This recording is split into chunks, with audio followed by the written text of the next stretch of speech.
Australia. So I'd like to introduce Meaghan Burkett, who is the Director of Natural Capital and Environmental Markets Initiative. Meaghan leads the Natural Capital and Environmental Markets Initiative and is also an Executive Director for Ethical Fields. She is dedicated to making natural capital and environmental markets work for local communities, landholders, farmers and the environment.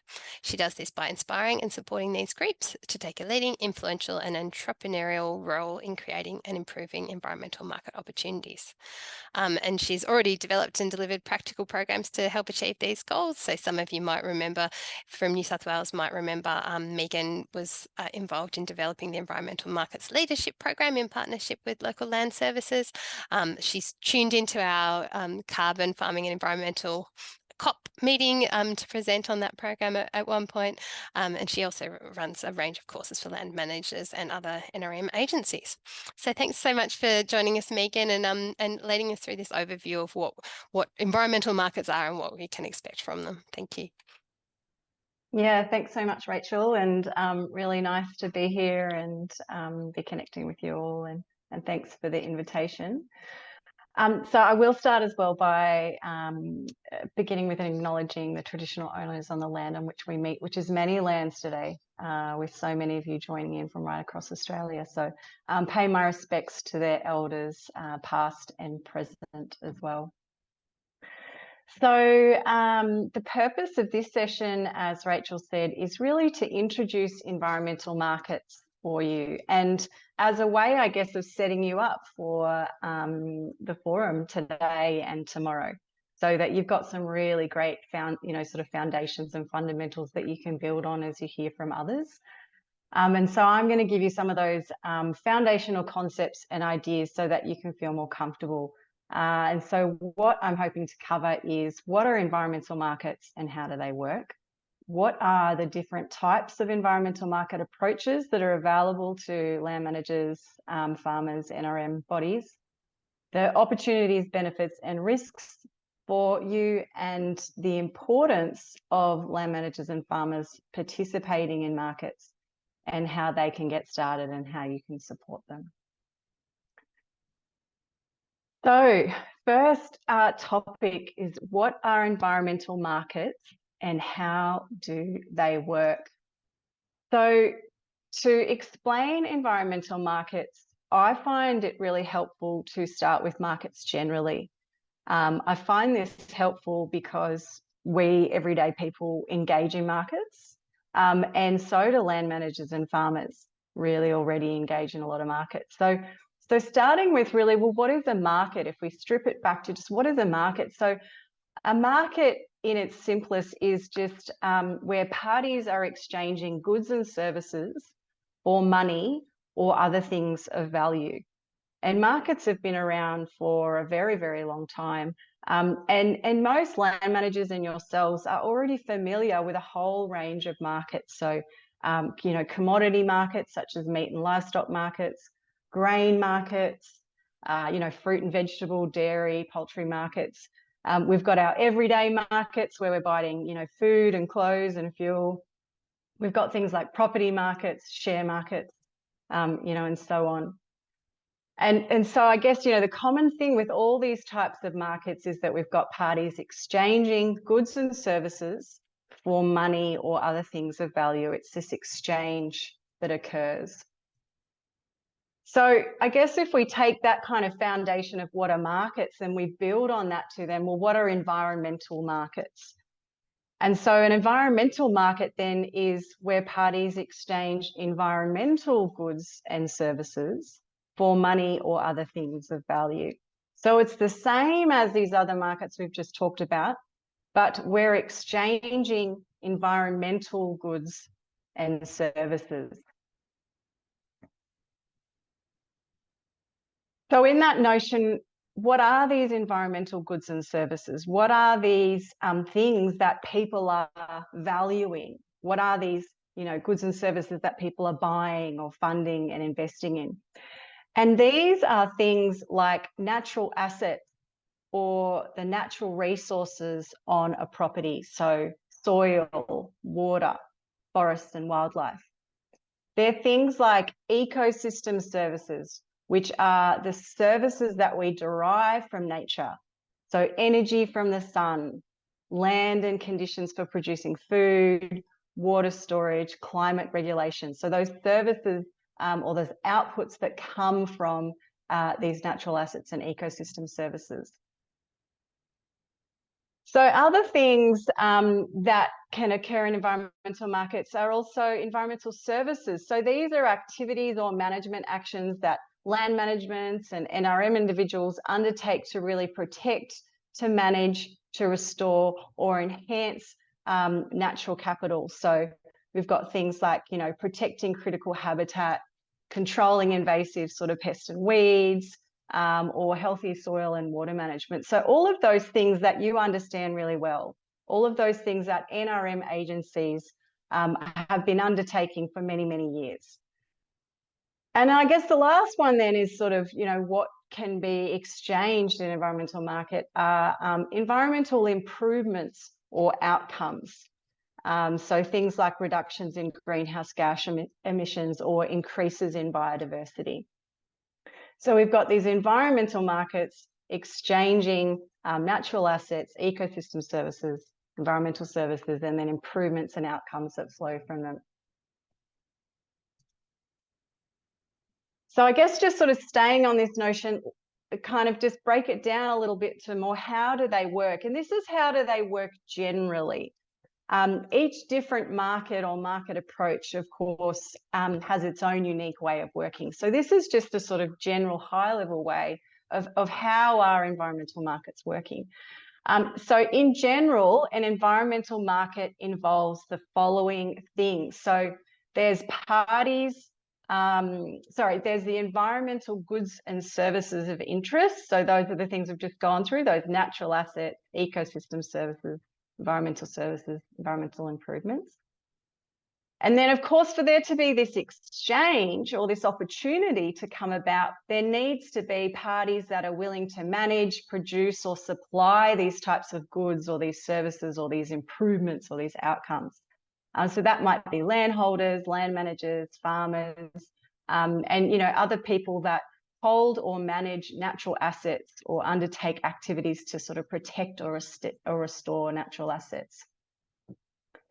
And then, of course, in this market equation, we also need the parties that are willing to fund, to buy and invest in these things.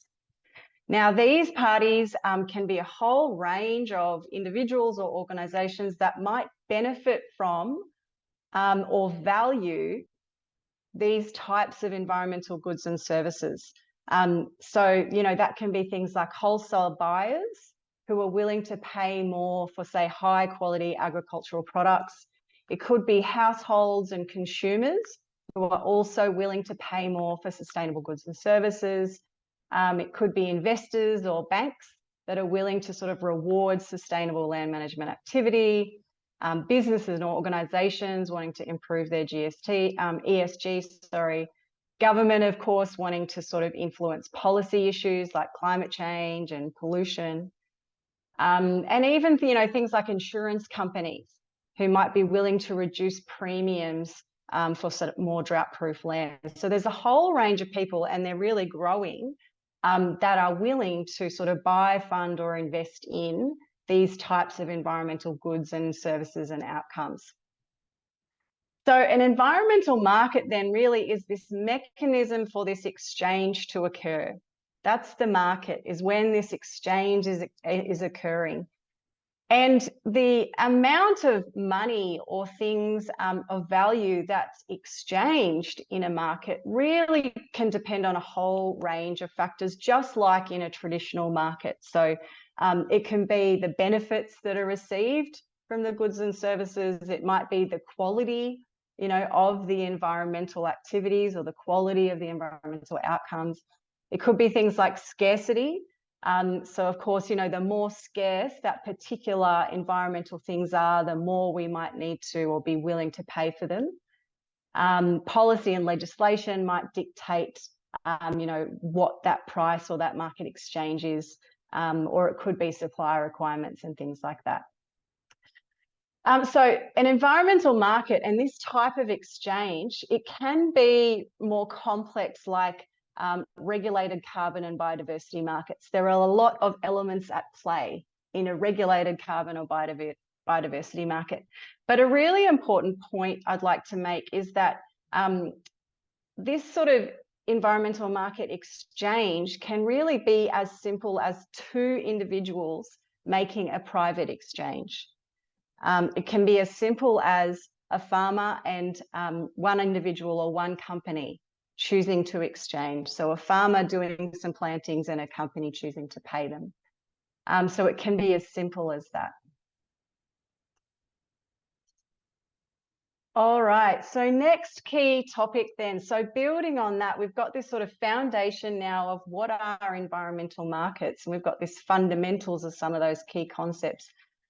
Let's sort of step this out a bit more to think about what are the environmental market approaches that are available. And then Rachel talked about, you know, what's the sort of environmental investment that's available.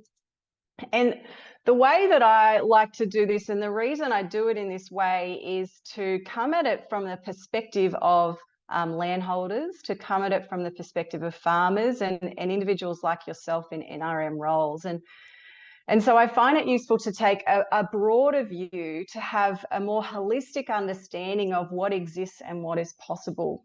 And to really think about this in a way that if we use markets, in what way can we use markets broadly to enable an environmental market exchange?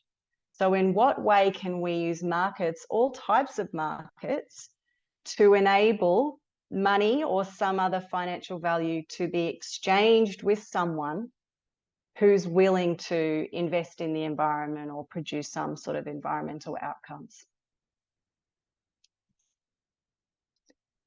And when we look at it in that way, of how can we use markets more broadly, these are some of the ways.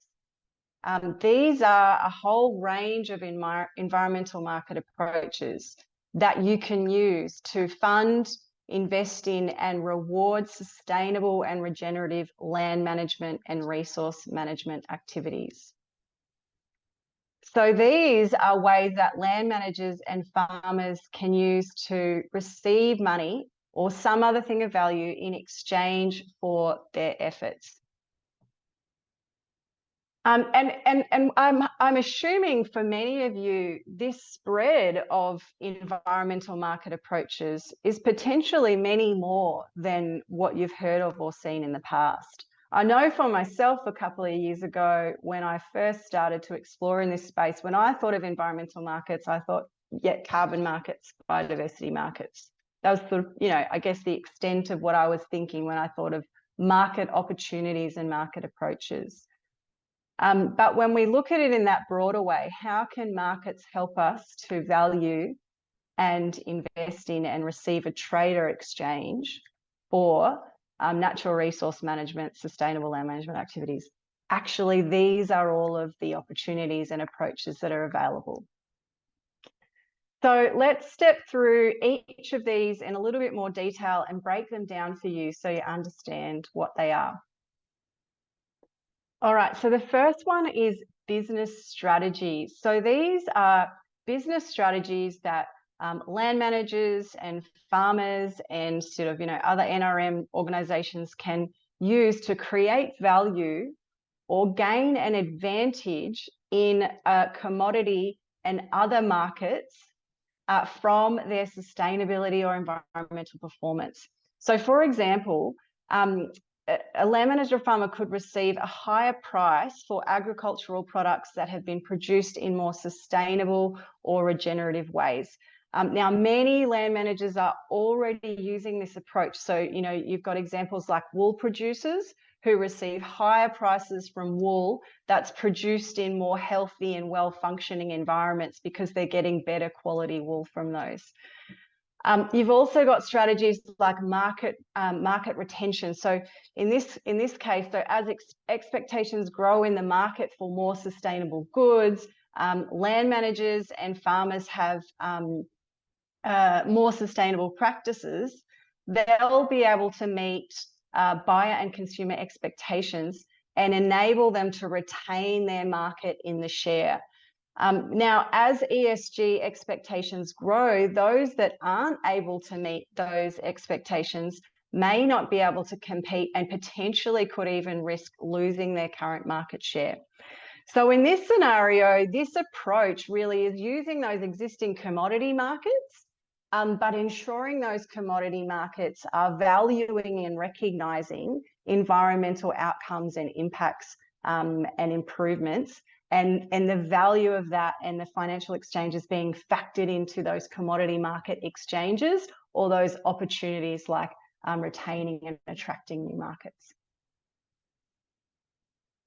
So the next one is around, I call it cost strategies. So these are where land managers or businesses, NRM bodies can reduce their costs by undertaking environmental improvements. So for example, if a land manager was to invest in drought proofing on their property now, this could save them money in the future and overall. So if they say, nurture their grasses or do activities to really increase water quality or water retention on their property, this can, of course, reduce the costs of having to supplement these from off the farm. So that's how cost strategies work.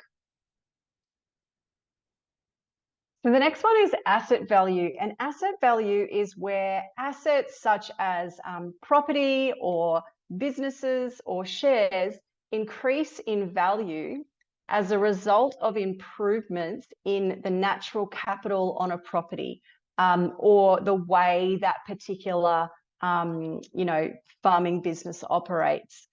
And so, for example, if you've got a landholder selling a property that has more well-functioning natural systems, they may very well be able to sell it for more than a degraded property in the market. And so, of course, in that scenario, we're using property markets, and through that property market, you're able to actually gain a financial advantage from your environmental activities and performance.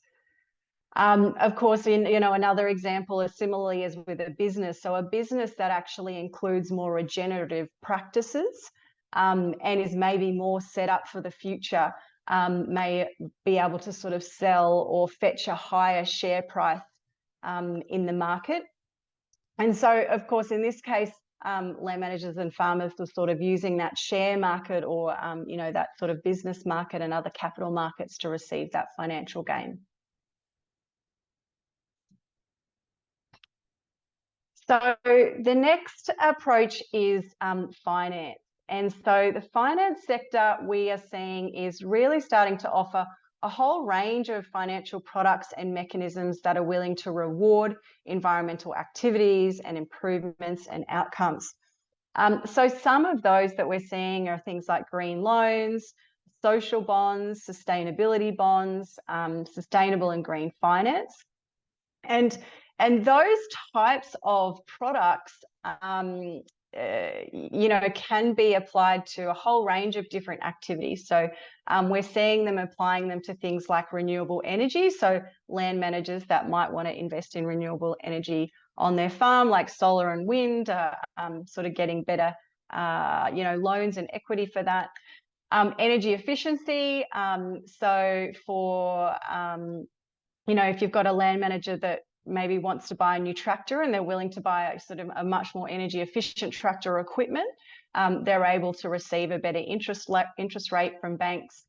You're able to receive these things for like environmentally sustainable agriculture, work around preservation or restoration of natural landscapes, sustainable water and wastewater management, climate change adaptation, and so on. And so in this case, you're using financial market mechanisms to receive that money or that other thing of value, of course, in exchange for those environmental activities, improvements or outcomes. So this next one here is trading, and this is what you probably would just commonly think of as environmental market.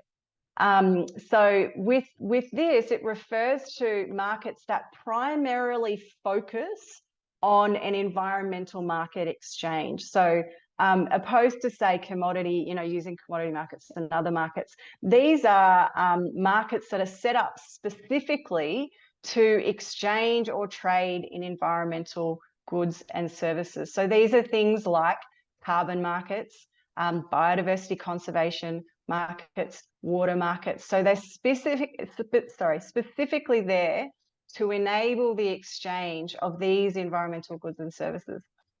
Now, there's a whole range of ways these types of markets might be set up. So you might have heard about things like baseline credit schemes, cap and trade mechanisms.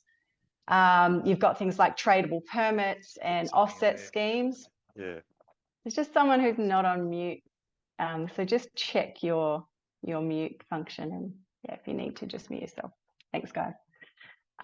So with these types of markets, they can be regulated schemes, such as those set up by the government. So things like the Emission Reduction Fund or, say, the New South Wales Biodiversity Conservation Market.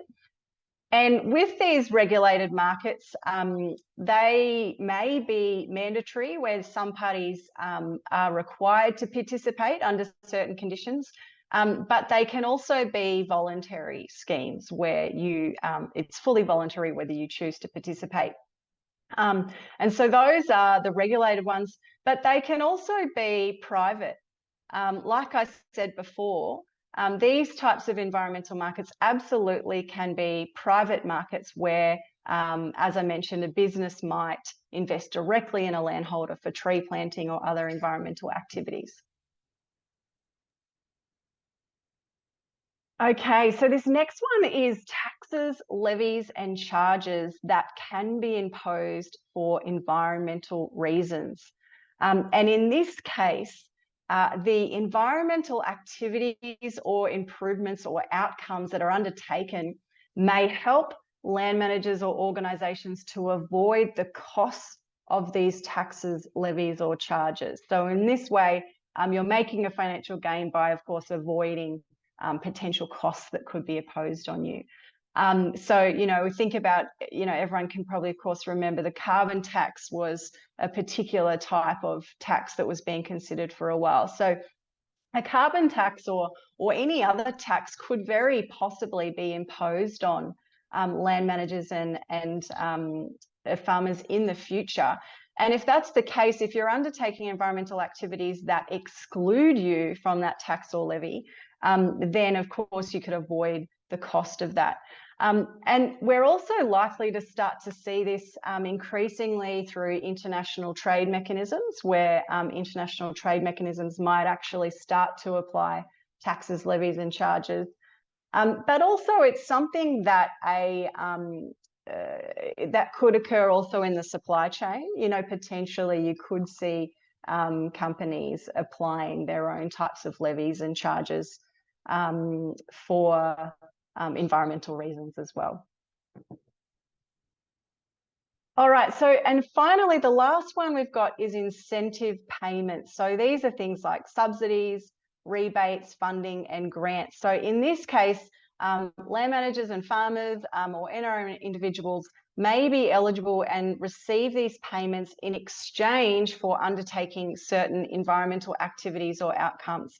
Now, we don't normally think of these types of things as a market, but if you think about that simple explanation we talked about, that a market really is where we're exchanging some sort of good or service or outcome for money or some other thing of value, then absolutely things like grants and rebates and funding are allowing that market exchange. Even, where they're coming from government, it's still government choosing to invest in or exchange some sort of funding or money for individuals to undertake environmental improvements and outcomes and natural resource management activities. So these types of things could obviously be applied by government, but they can also, there can also always be grants and funding from, philanthropy and non-government organisations and businesses themselves. All right, so let's summarize kind of all of those, and here's the full picture really there for you. And just to say that there really are a whole range of ways that land managers and farmers can use markets to receive money or some other value exchange for their efforts to improve nature, you know, for your efforts to better manage and restore natural resources and the work that you do. And of course, many are already using a lot of these approaches already. We know that there are many land managers and landholders and natural resource managers using things like businessing strategies, using cost saving strategies, asset value and finance. There's already a range of kind of those environmental trading opportunities that are occurring and incentive payments. So all of these opportunities are all going on, and people are already engaging with them. And so the more you understand them, the more opportunity you have to start using them. And I guess the other thing to say is that you know, any individual or landholder or business could actually engage in multiple of these. There could be times where the particular conditions of one environmental market exclude you from engaging in another, or you know, kind of using the same thing for a fund and also a market. But many of these could be combined together. You could have a particular property or you know, natural resource management initiative or similar that is using a combination of these market approaches to really kind of maximize the funding or the finance or the economic return that you could get from that. All right, so with that sort of really strong foundation now of like, we know, we can see now there's this whole range of environmental market approaches. Let's have a look then at the sort of growing opportunities, the benefits and the risks for land managers, farmers and natural resource managers in engaging in this space. So what we know is that there's really growing demand for natural capital and environmental markets, and they are likely to become more present in land management and agricultural sectors and practice. We know that there's growing demand from the land manager side, the farmer side, natural resource managers to be financially rewarded for environmental activities and outcomes, to receive funding, to do the work that you've been doing so well for such a long time, but to get better value for that, to receive more money and to receive the appropriate level of funding that you actually need to do this work. And we know there's also growing demand from the buyer and the investor side as well. So we can see there's growing markets for sustainable goods and services. There's increasing demand for carbon and biodiversity investments. There's increasing sort of sustainable supply chains and new policies and legislation that are emerging. And of course, in response to this, environmental market opportunities really continue to grow and are expected to grow really quite significantly in the coming years. So there are a whole range of existing market opportunities that already exist, particularly in that sort of more primary environmental market space as well. So, you know, some of those examples include, of course, you know, we've got carbon markets with the Emission Reduction Fund. We've got Australian the Carbon Exchange. There's certification schemes around carbon. There's a whole range of private carbon markets. Of course, biodiversity conservation markets. We've got the new nature repair market that's being created, and you're going to hear more about that. There's sort of biodiversity offset schemes that are operating. You've got things like bush tender in Victoria.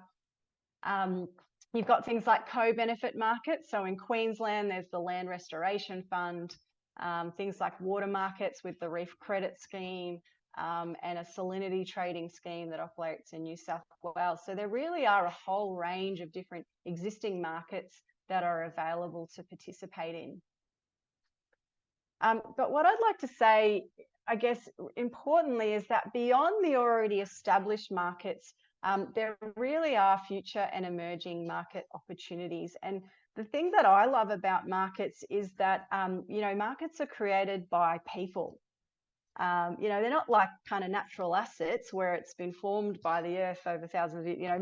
Markets, they're created by us. They're a human thing. And what's so great about that is that we're not limited by what currently exists. So we can create new market opportunities. You, as a natural resource management, individual, or if there's any land managers and farmers in the forum today, you can create new market opportunities. So, emerging or potential opportunities could be, markets that exist in another country, but they don't exist here yet. Markets that maybe exist in another part of Australia, but they don't exist in your region or your state. So, something like that reef credit market that operates for the Great Barrier Reef, could it be expanded to other sort of reef or water environments? Markets that don't yet exist for particular environmental services, we could absolutely kind of create markets for those. But also thinking about that whole spread of market approaches I took you through, are there market approaches there that aren't being, best utilized and better could be? So yeah, invitation to all of you today is to think about what are the future possible markets? Because as I said, of course, there are big regulated markets, but private markets absolutely can be created. All right, so benefits for landholders, natural resource management individuals and others. So there's a whole range of ways that environmental markets are beneficial, and these reasons and benefits are unique for different landholders and different NRM people. And so, of course, it can be to do things like support and fund stewardship activities or sustainable land management activities. It can create new market opportunities. It can create new revenue streams. It can help to diversify income and revenue streams, which then in doing so can sort of help to improve that financial resilience, because you've got now, instead of just sort of one stream of revenue relying on, you potentially have multiple streams. Of course, it can access sort of better finance. It can help to reduce or avoid or offset costs.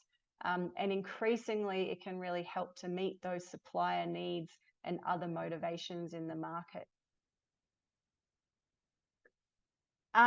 But of course, natural capital and environmental markets also come with possible risks. And, these risks are really similar to engaging with kind of other markets as well. All markets come with risk. So, some of the things here, of course, is, thinking about political and regulatory risks. So that's at both, the federal and the state. So natural capital and environmental markets are really emergent. We've got some clear policies and regulations, but of course there'll be new policy and regulation that continues to evolve and changes to the existing ones. Things like market and business risks. So these are new and emerging markets, and as such, they're potentially going to be a bit unstable. We also might see prices or buyer demand changing in the future as it sort of stabilizes.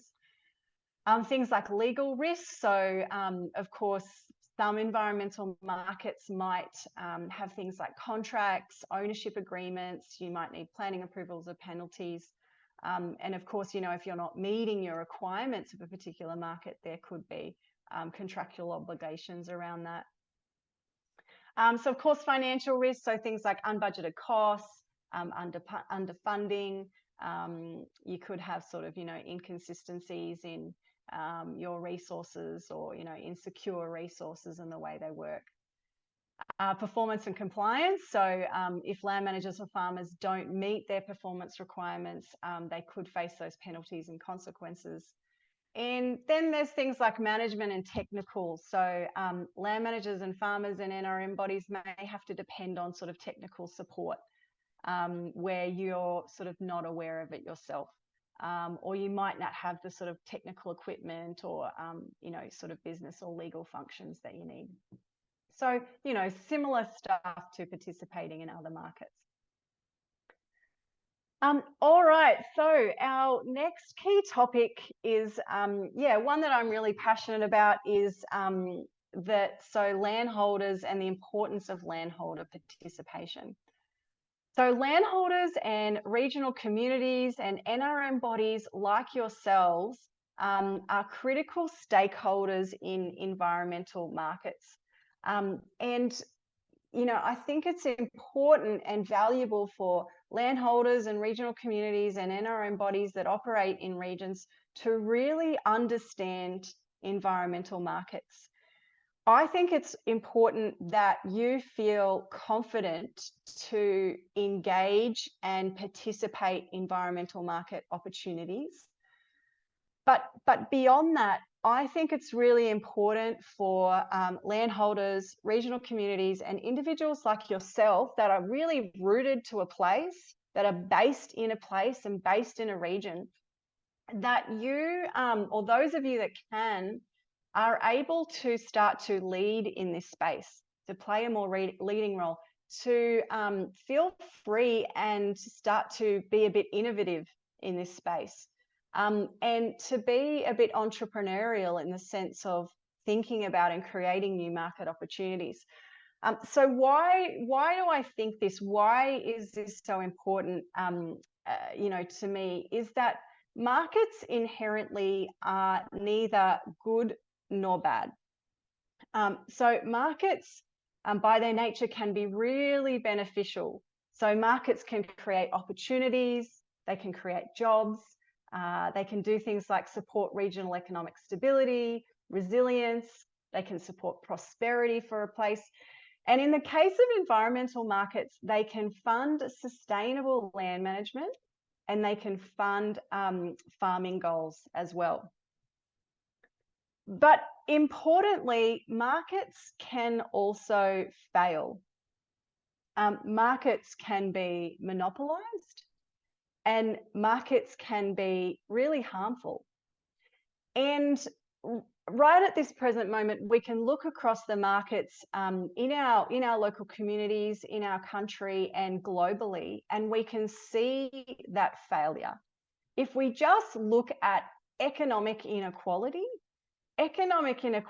really is a significant market failure. The extent to which we see economic inequality, these days in the present day, is an extreme market failure. And so there's a whole range of other ways that markets can really fail us. They can lead to poor environmental outcomes. They can commodify the environment. They can exclude individuals. And as the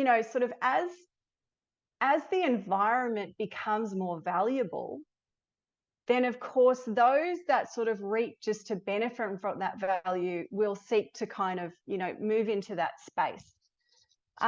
So because of this is why I think it's so important that local landholders, that regional communities, that place-based organisations like your own, for those of you that work in NRM agencies, this is why I think it's so important that we really engage with and start to influence how natural capital and environmental markets evolve.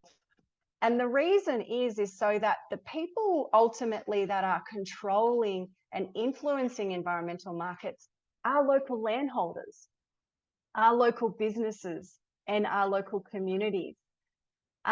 It's also really important so that the wealth and the benefits that are created by environmental markets, of which there will be many, and increasingly so, it's so those wealth and benefits are reinvested back into regional communities, back into your place wherever you are, and aren't lost to sort of the cities or to other countries.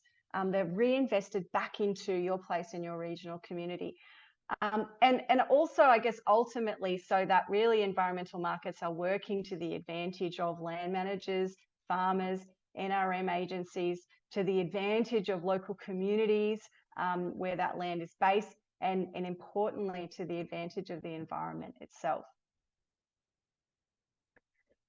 Now, fortunately, so in saying all of that, fortunately, land managers, farmers and NRM bodies are really well positioned to participate in and lead environmental markets. So why is this? There's a few reasons for this. So Many land managers and farmers already understand and engage in other markets.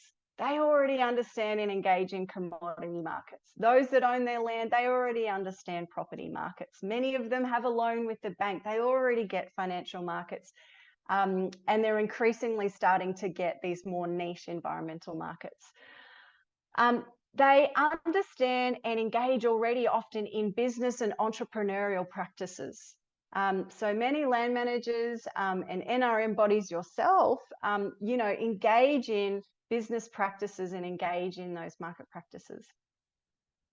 They often will own or manage natural capital and the environment. So they have the goods and services that are of value. They often deliver many environmental services, and just reminding you, by those I mean activities or management actions that protect, restore, or improve the environment. Now, that's the work of NRM bodies as well. And of course, by this nature, they seek to gain sort of financial, social, and other benefits from environmental market exchanges. So landholders, farmers, and NRM individuals all really hold a lot of the keys that they need to participate in environmental markets. Final topic, how can they get started? Or starter, excuse my spelling mistake. So I guess the first thing to do is to really define objectives and motivations. So whether that's for a land manager, for a farmer, or an NRM agency, a catchment management authority, whatever position it's at, it's really about defining the objectives and the motivations for what you're seeking to do. Is it about improving environmental outcomes in an area or on a property? Is it about market or product growth or attraction or retention? Is it about trying to diversify income streams? Is it about, increased resilience to climate change, drought, fires, flood? Is it about, property or farm succession, or regional health and well-being, or family health and well-being? And of course, cultural land management. So the best place to start really is define those objectives and motivations, and then let that guide how and why you and land managers and farmers would seek to engage with environmental market approaches and opportunities, and let that align to which ones will be right for them. Other ways to get started is to prepare for future entry. So may not be ready to enter into markets yet, but you can get ready for that by starting to apply sustainable and regenerative land management practices on farms, on properties, on regions. So all of the things that NRM bodies and agencies are really good at and are already doing. So undertaking those things. And the other one that's a really great place to start is to start measuring natural capital or environmental performance, or undertake an assessment to get a baseline of those. Moving up from that, then, for those that are ready to take a next step, of course, enter into existing markets. So, just this morning, you've heard, I don't actually know how many there were, but I don't know, there was like at least 30 environmental market approaches and opportunities that could be available. So there's a whole range of existing markets that you could enter into. And of course, another way is to, participate in pilot programs and trial options. So if you're not necessarily ready to sort of dive, fully in, then there's a whole range of different sort of pilots and trials that you could maybe just sort of test the water. So the next one then is, beyond sort of getting started or doing kind of participating, is how can land managers, farmers, and agencies like yourselves have more influence over markets? And you'll remember why I said, I think it's so important that you do. So how can you do that? You can continue to build knowledge and skills and networks, and help your local regions and land managers and farmers in your regions to do the same. You and others can continue to share ideas, to share insights and wins and challenges with your peers and others. Really importantly is to provide input to policy and regulatory design and review processes. You can start advocating for the types of markets that you want and need and you think are needed.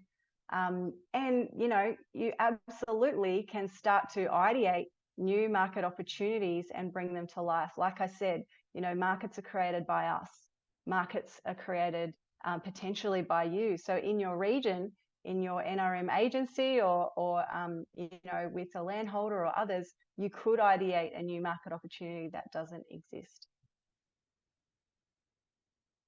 And I'll just conclude the presentation by saying really that, you know, our well-being and our livelihoods all depend on our most precious asset, which is nature.